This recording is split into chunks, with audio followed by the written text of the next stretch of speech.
দেখো পশ্চিমঘাট পর্বত আমরা বৃষ্টির ছায়াঞ্চল বলছি না, এই যে পশ্চিমঘাট পর্বত, যদি আমার পশ্চিমঘাট পর্বত যদি আমি এভাবে আঁকি, আমি এটা পশ্চিমঘাট পর্বত, তাই তো?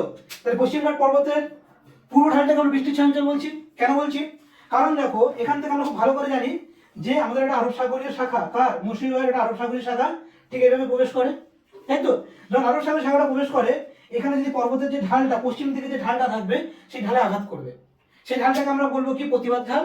এই প্রতিবাদ ঢালে আঘাত করার পরে তার প্রতিবাদ ঢাল অর্থাৎ পশ্চিম দিকে কি প্রচুর বৃষ্টিপাত হয়ে যাচ্ছে। তার অপোজিট পার্টটাতে যে আমাদের পূর্ব ঢাল, এই যে আমাদের তামিলনাড়ু এগুলো কিন্তু একটা বৃষ্টির ছায়াঞ্চলের মধ্যে পড়ে যায়। কেন? কারণ এর অপোজিট পার্টটা হচ্ছে আমার অনুবাদ ঢাল। এই অনুবাদ ঢালে কিন্তু সেই পরিমাণে বৃষ্টি মানে যে মৌসুমীটা আমাদের যখন ওখানে পৌঁছাচ্ছে সেই মৌসুমীটা তুলনামূলক জলীয়বাষ্পের পরিমাণটা কমে যাচ্ছে। অর্থাৎ আমি পর্বতের এপারটাতে প্রচুর বৃষ্টিপাত দেখতে পাচ্ছি, তুলনামূলক এপারে বৃষ্টিপাতটা কম হবে। কোথায় কম হবে? অর্থাৎ আমাদের পশ্চিমঘাট পর্বতের পূর্ব ঢালটা, অর্থাৎ আমাদের তামিলনাড়ুর সংলগ্ন অঞ্চল, কর্ণাটক সংলগ্ন অঞ্চলে বৃষ্টিপাতটা কম হবে। তাহলে এটাকে আমরা বলবো বৃষ্টির ছায়াঞ্চল, আর এবারে আমরা বলবো কি প্রতিবাদ ঢালে বৃষ্টিপাত যুক্ত অঞ্চল। বুঝতে পারছো একটা?